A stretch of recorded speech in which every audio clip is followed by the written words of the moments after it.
Assalamualaikum warahmatullahi wabarakatuh. Perkenalkan, nama saya Ibnu Janeta.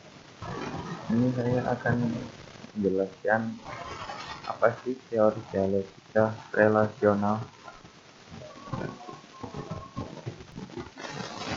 Teori dialektika relasional adalah sebuah konsep dalam teori komunikasi.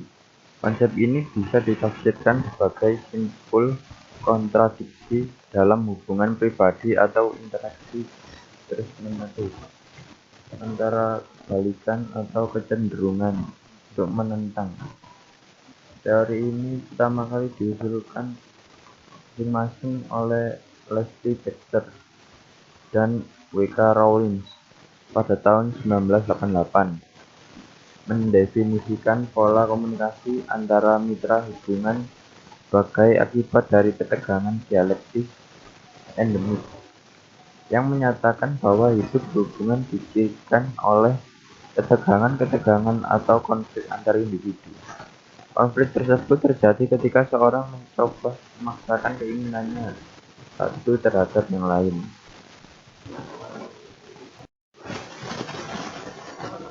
Asumsi pokok mengenai hidup berhubungan ada 4, yaitu pertama, hubungan tidak bersifat linear.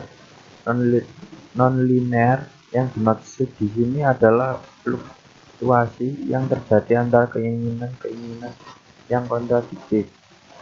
2. Hidup berhubungan ditandai dengan adanya perubahan.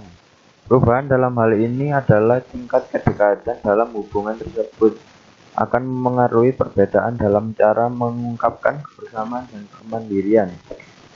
Yang ketiga, kontradiksi merupakan fakta fundamental dalam hidup berhubungan. Orang berupaya untuk mengelola ketegangan dan oposisi dalam hubungan dengan cara yang berbeda. Akan tetapi, kedua hal ini selalu muncul dalam suatu hubungan.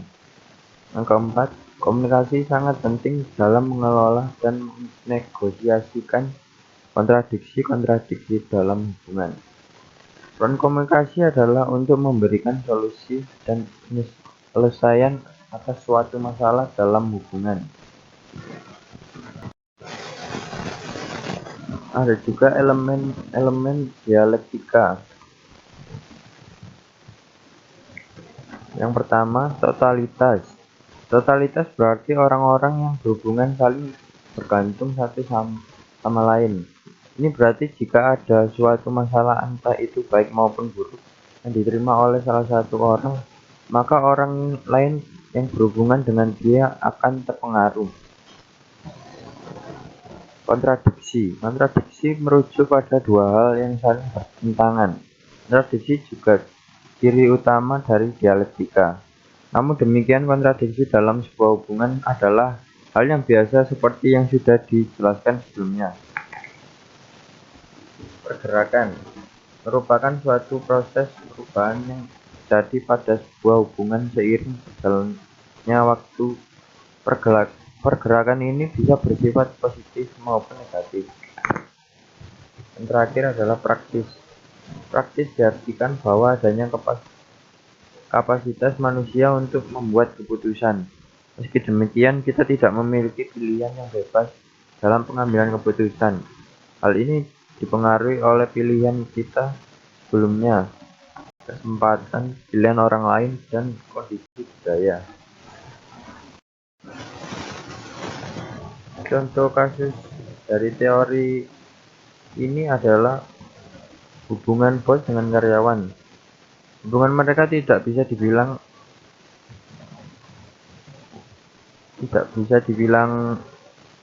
sehat karena mereka sama-sama memiliki keluarga masing-masing. Hubungan mereka terjalin karena awalnya hanya sebagai bos dengan karyawan. Karena mereka sama-sama sering bertemu dan meluangkan waktu, akhirnya mereka berdua memutuskan untuk bercerai dengan pasangannya masing-masing. Lalu mereka berdua menikah. Saya melihat hubungan bos dan karyawan adanya asumsi dasar, yaitu kontradiksi atau ketegangan yang terjadi antara dua hal yang berlawanan dan tidak pernah hilang dan tidak pernah berhenti menciptakan ketegangan. Manusia mengelola ketegangan dan oposisi ini dengan cara yang berbeda. tetapi hal ini selalu ada dalam hidup berhubungan. Tarikan dan dorongan yang dipresentasikan oleh dialektika mengonstruksi hidup berhubungan.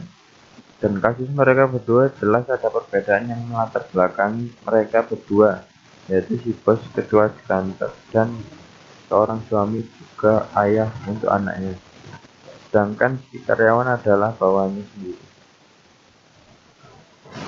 Kesimpulan yang diambil dari teori dialektika relasional ini adalah kita dapat tahu bagaimana pasangan dalam suatu hubungan pasti memiliki makna. Yang kedua, pemikiran dialektis dapat mengarahkan orang untuk mengamati interaksi dalam hubungan.